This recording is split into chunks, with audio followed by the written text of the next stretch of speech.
If you've ever wondered, why is charter school education so controversial?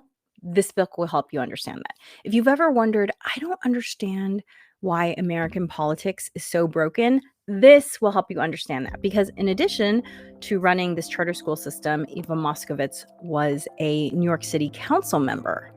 And so she dealt with politics. And the thing with New York City is, even though it's a city council, it's such a huge city that hearing about their politics makes you realize, like, oh, that's how politics are playing out on a national level as well.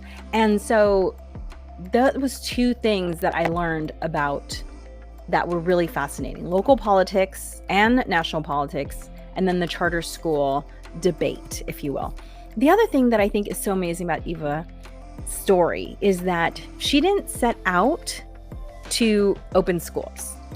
In today's Harness the Power of Planning podcast, I do a summary of this amazing book that I read called The Education of Eva Moskowitz, a memoir written by Eva Moskowitz.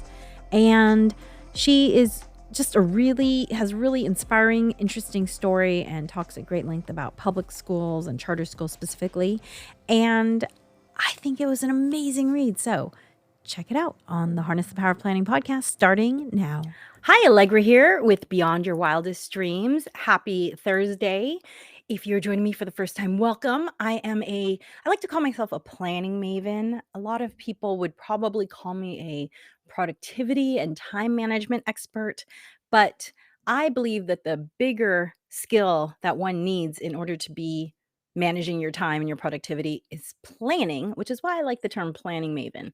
And I show up here every Thursday to chat for half an hour or so about things going on in my life, things that might be going on in your life, given the time of year or the season that you're in. I have a kiddo, so that's something that takes up a lot of my thought process.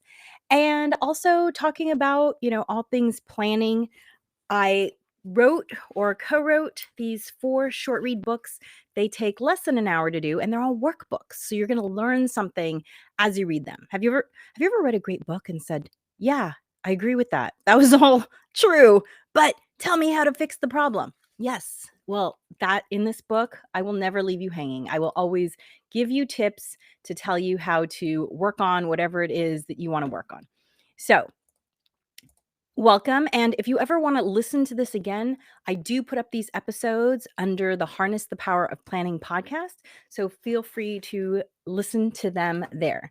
And today's topic, I'm going to do something that I've been thinking about doing a lot, but I had thought that I was going to do. So I read a lot. I love to read.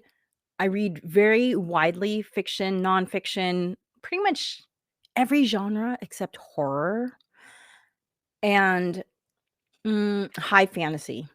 Yeah, I like some fantasy, but I don't like to get really deep into the different species of fantasy characters. So I don't know if that's even the correct term. I don't even know if that's the correct term, high fantasy, but I like some fantasy. Okay, but I read widely.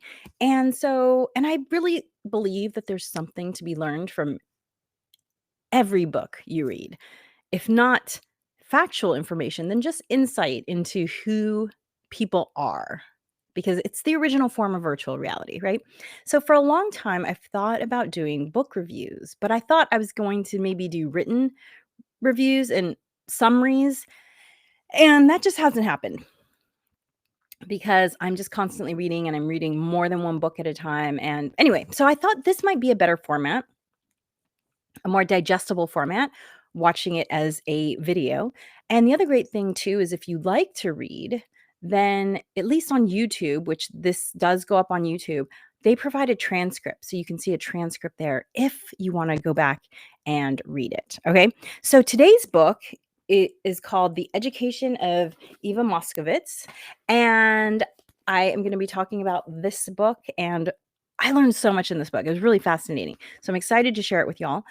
And also, I wanted to mention that I have the topics for my next couple of podcasts lined up. And next week, I'm going to talk about the fact that I have been married for over 20 years with the same person for close to 30 years. And I'm going to talk about I don't know if I'd call them tips so much as what I've learned in that time. And hopefully some of it can help you both in choosing a partner because I was not a long-term relationship person before I met my partner. So there were definitely some specific things I did when it came to time to choose a partner, look for a partner. Not that everyone has to choose a partner, but for me, when that time came up, these were the things I did. And then what made us decide to get married? I can tell you honestly, once we got engaged, and we were engaged for 18 months, once we got engaged, I never thought about undoing what we had just done. No cold feet. I did not have that experience, which was really interesting because I kept kind of waiting for it to happen. So anyway, and then obviously being married for multiple decades now we're in the child rearing stage of our lives. So all the different stages of our lives. So I talk a little bit about that, what I've learned. And then the week after that, I thought I would do something about people. When people find out that I'm 51, they often ask me, what's your skincare routine like? And I have shared that on the podcast before, but I do believe that skin is just the reflection of all the things that you do. Exercise, stress management, diet, supplementing, skincare. So I'm going to talk a little bit about sort of the holistic picture, if you will, because anytime I tell people what skincare I use, I feel like I'm leaving out a whole bunch of information. So those are going to be the next couple podcasts, so you can check in for those. And for those of you who are watching live, you can always comment in the chat. I will see it and I will happily respond to it. And I'm just going to turn off the ticker. And if you ever want to find out more about me, my website is bywdreams.com. So at the top of every podcast, I always pull a card from my little handy dandy deck of sayings here. And let's see. Today is listen to your life. All moments are key moments. Frederick Buechner. I do not know Frederick Buechner, so I don't know if I'm pronouncing his name correctly. Listen to your life. All moments are key moments. I definitely agree with this. When I was very young, I wanted to know what was the meaning of life. I don't know if you felt this too. I'd love to hear if this was something that was concerning your 7-year-old mind, but I was very concerned with the meaning of life. And I don't think it's too strong a word to say that I grappled with this in college, where I just wanted to be told what my purpose was. I think I've always had some sort of deep-seated fear of wasting my life. And the funny thing is as you age, you realize that those epiphanies about your life don't always come the way you expect them to come. Sometimes the epiphanies are quiet. Sometimes they're quiet moments, or sometimes they're not even a moment. Sometimes it's just looking back and realizing, that's sort of always been something that I've been interested in, but I've never really allowed it to come forward and play center stage in my brain. Like, for instance, if you've watched this show before, then you know that for fun, I do stand-up comedy, and I do it more seriously than a lot of people who do stand-up as a hobby. Like, I produce a show, I've been paid to perform, and I have prepared sets. I'm not just trying out new jokes. And the interesting thing is that I've always loved comedy. In fact, the other day I was on the phone talking to a friend of mine, and she's never been to a comedy show. And so I invited her to come out, and I was like, "Really? You've never gone to a comedy show?" She's like, "No, never." And I think that's so fascinating because I don't know where my interest in comedy came from, but I can tell you that I used to lie about my age in order to get into comedy clubs that were, a certain age and up. I'm not gonna put anything more out there because my kiddo overheard me saying this, and I was like, "Oh, busted." But, I wasn't buying alcohol or anything. I just wanted to hear the comedy. because back then we didn't have YouTube and all that thing. I didn't even have cable in my house growing up. So the only way to see comedy was to go see comedy. And so I was going to comedy clubs really young because I loved it.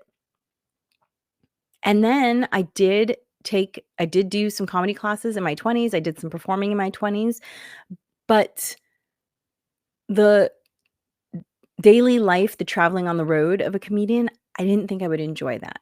And so I stepped back from that and I never really looked back. And I would kind of dip in and out with watching comedy regularly, but it wasn't it wasn't like when I was younger and I was really into it and making it something that I had to do all the time. But anyway, when it came back into my life, I can tell you it came back into my life January 2020. I remember because I saw my last comedy show right before, quarantine, and it was like that domino falling. I saw Bobby Oliver. If you haven't seen her, she's amazing. I think she's the most brilliant comedian I've ever seen. And she owns a great comedy club here in Los Angeles called Dow Comedy in Koreatown. And I saw Bobby perform. And first of all, my mind just exploded. I'd never seen anyone do her type of comedy. And also, I think it was just like watching her perform was like the plink to a line of dominoes that took me all the way back to reminding me, you actually used to make a lot of effort to go to comedy clubs. And it has brought so much joy into my life pursuing stand-up comedy again and just watching a lot more comedy. I mean, who doesn't need to laugh? I don't know. I just love laughing. Laughing makes me feel so good. And honestly, there's a lot of brain science research into the power of laughter to heal and, generate good brain chemicals in your body. So maybe that's why I'm so youthful, because I'm always freaking laughing. I don't know. But thank you for that, Frederick Buechner. Listen to your life. All moments are key moments. So, yeah, sometimes the little moments are the big moments. Okay, so today's topic is a book summary. I don't want to say review because I'm only going to talk about books that I think are good. So I don't see any point on yucking on other people's yum, as some people say. I only pick the books I like. And this book was fantastic. I did not seek out this book, The Education of Eva Moskowitz. It's a memoir, so it was written by Eva Moskowitz. And I found out about this book because a friend of mine who lives in New York was interviewing for a position with her charter school network, which is called Success Academies, and Success Academy charter schools. And he said, "Oh, I think you'd like this book." And I'm the kind of person, I like to read so broadly, and I have read so many books that surprised me. Like, I would not have picked them up if I had read the back of the book. But because I read the book blind, I loved it. And so I often go into books blind. I'm not going to judge. I'm just going to read the first 10, 15, 20 pages. The max I will give a book is 50 pages. I'm totally comfortable not finishing books if they're not speaking to me, but I love going in blind on books. So I went blind on this book. Never heard of Eva Moskowitz or the Success Charter Academies, probably because I'm over here on the West Coast. However, one thing that intrigued me about it is the fact that my child, when I homeschooled my child, I did homeschool her through a public charter school. And I remember when she was in this public charter school, she was being homeschooled, but technically she was enrolled in this public charter school. Every year we had to write letters and really lobby to keep the charter school funding open. And I never really understood why it was so contentious. So this book really gave me insight into that. So if you've ever wondered So here's the thing about this book. If you've ever wondered, why is charter school education so controversial? This book will help you understand that. If you've ever wondered, I don't understand why American politics is so broken, this will help you understand that. Because in addition to running this charter school system, Eva Moskowitz was a New York City council member. And so she dealt with politics. And the thing with New York City is, even though it's a city council, it's such a huge city that hearing about their politics makes you realize, like, oh, that's how politics are playing out on a national level as well. And so that was two things that I learned about that were really fascinating: local politics and national politics, and then the charter school debate, if you will.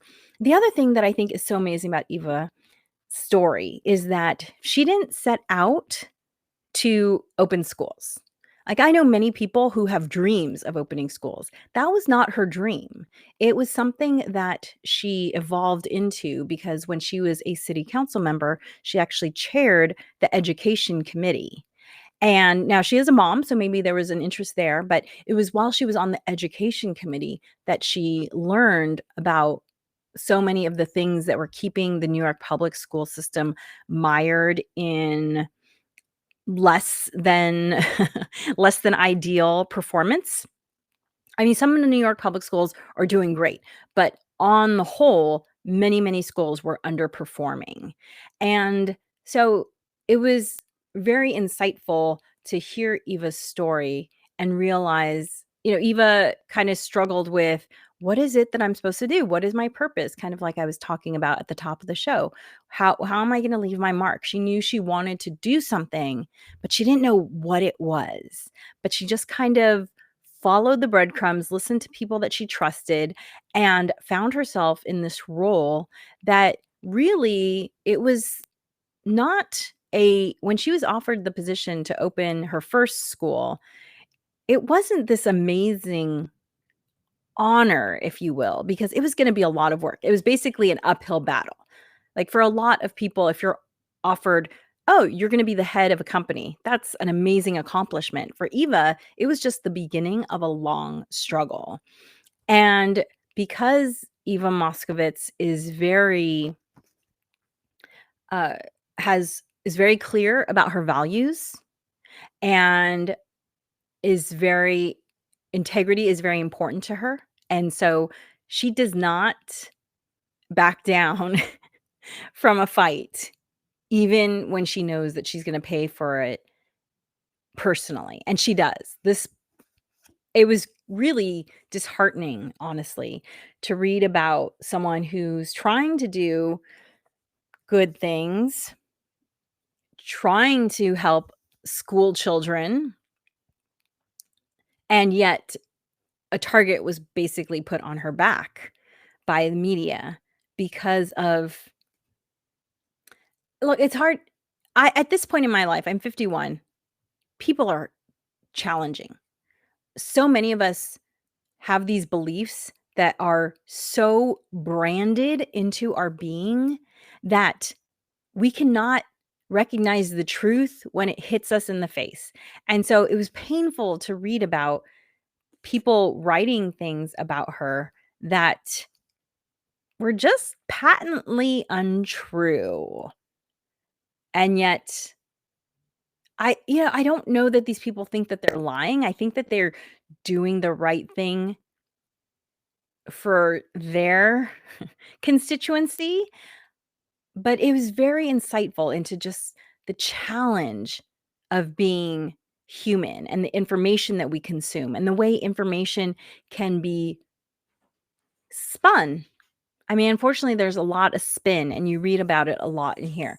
So if you want to learn about charter schools and politics and spin in the media, and also how one person can make such a huge difference, the Success Academies are, last I heard, they were about 45 schools now, and they are educating, tens of thousands of kids.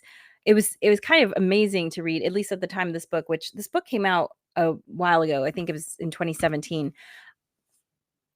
They were educating, at the end of this book, to only 2% of the New York City school system. So to realize just how vast that school system is and really how many good schools you need in order to bring up the academic performance of New York City school children is pretty like mind-blowing. But just some specifics in here. For instance, one of the things that was really interesting to me, maybe you've seen this in charter schools in your neighborhood, is that a lot of charter schools are actually located on campuses of existing public schools. This is called co-location. And I often wondered how that came to be, and this really explains it perfectly, which is the fact that charter schools really can't, with the amount of money that they get from the state, they can't afford to build their own structures. They can renovate, they have enough money to renovate, but they need some infrastructure to start with. And so many public schools, the kids were getting pulled out of public schools that a lot of the public schools had excess capacity. And so by bringing the charter schools in, it helps to defray the costs of that location because any renovations that are happening are being paid for by the charter school. So that was really interesting to me because a lot of the propaganda that is put out there against charter schools is that they're quote unquote taking space away from public schools. And the reality is no, there's space there because parents have already been opting to not send their kid to that public school. And so that was really insightful for me. Another thing that was insightful is that as a homeschooler, one of the reasons why I chose to homeschool was because I was able to give my child this one-on-one attention. And having, gone to mostly private schools, but I did attend public school for a couple years. I did think that there was and I also worked in public schools as a tutor for many years when I was in college. And I did feel like there is something to be said about having smaller class sizes. And I think part of me even thought that, oh, well, that's what needs to happen is smaller class size. That'll solve everything. I definitely had that thought. Well, this book told me that that is not the case. That in some public schools in New York, because they've lost so many children and because it's really hard to reduce teaching staff, it's a long process in the New York public school system, which I'll get to in a second. Because they're unable to reduce how many teachers they had, some of their class sizes were 12 to 1, 12 kids to 1 teacher. I know that I would think, "Oh, okay, well, great. There's gonna be no problems there." Well, that was not always the case. And so that brings me to the third huge insight, which is the challenge of bad contracts. And bad is a judgment call, I admit, because I'm sure some people think that these contracts are great, but apparently the teachers union in New York City at the time of this writing had a contract, or maybe not at the exact time of this writing, because this book takes place over a long period of time. It kind of goes back and forth between her time as a city council member and then her time starting up Success Academies. So I can't tell you exactly what point in time, but at least pre-2017, the teachers union contract sounds like she mentioned it in words, something like 70,000 words, which did the math. I was like, that's like 300 pages.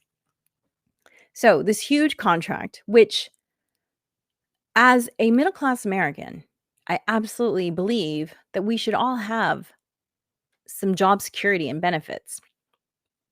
However, when you hear about some of the things that are embodied in this contract, you can't help but wonder if it hasn't been taken to a point that is no longer helpful for the purpose of public education of our youth. For instance, apparently it is a roughly 3-year process to remove a school teacher, as explained in this book, a 3-year process.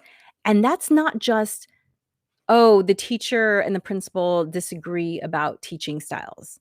That's not for something like that, which is kind of a little squishy. And you could imagine, oh, yeah, you'd want to go through some reviews and offer some coaching to the teacher and see if they can do better. And yeah, take some time with that. Okay, fine.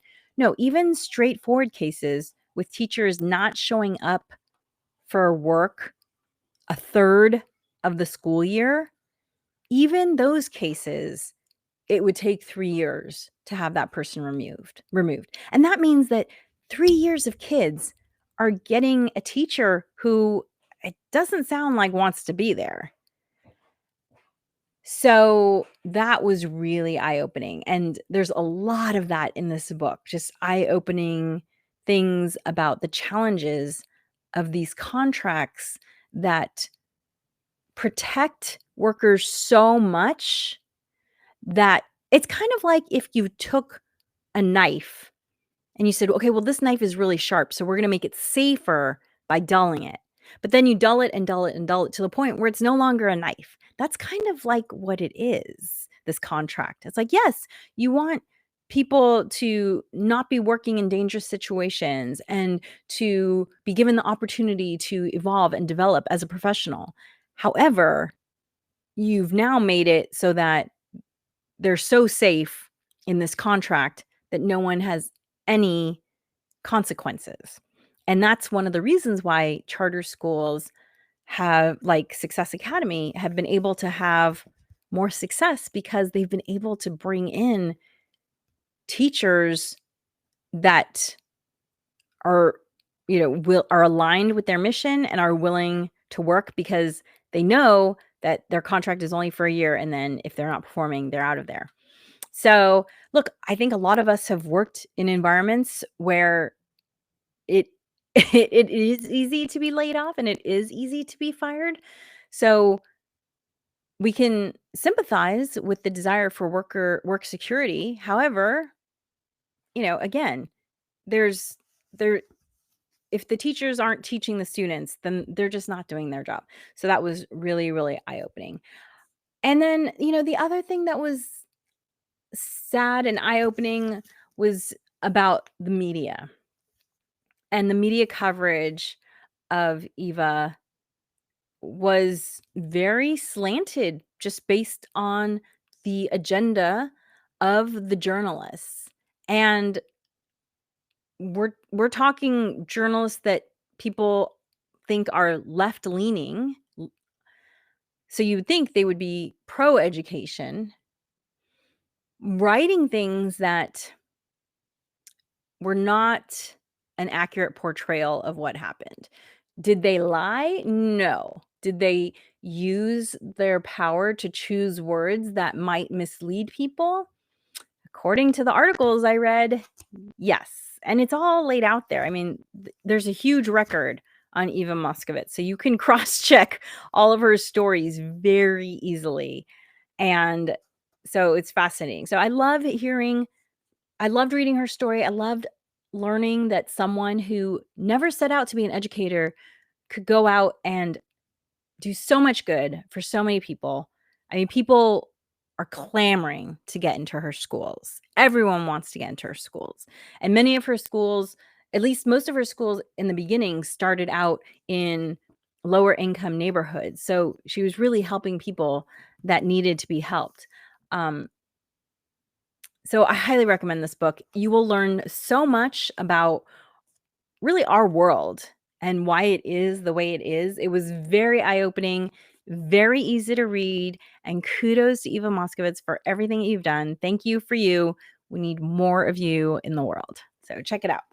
I will put links to the book in the show notes. The Education of Eva Moskowitz, highly recommend it. And it's an easy read. I know a book about public schools doesn't sound like an easy read, but my friend gave it to me when I was in New York in April, and I pretty much read the whole way back on the plane because it's a very compelling read. So well written, amazing book. Kudos to you. Okay, well, thank you so much for joining me today. As I mentioned, I do have topics for my next couple of podcasts coming up. So next week, I'm going to talk about being married for over 20 years with the same person for almost 30. we were together for a long time before we got married. What my experience was in terms of looking for a partner and then deciding to get married and then working through the many stages of life, like what I consider to be our success recipe, if you will, having been together this long and still really liking each other. Because that's an accomplishment, let me tell you. And then the week after that, I'm going to talk more holistically. When people find out I'm 51, they always want to ask me about my skincare.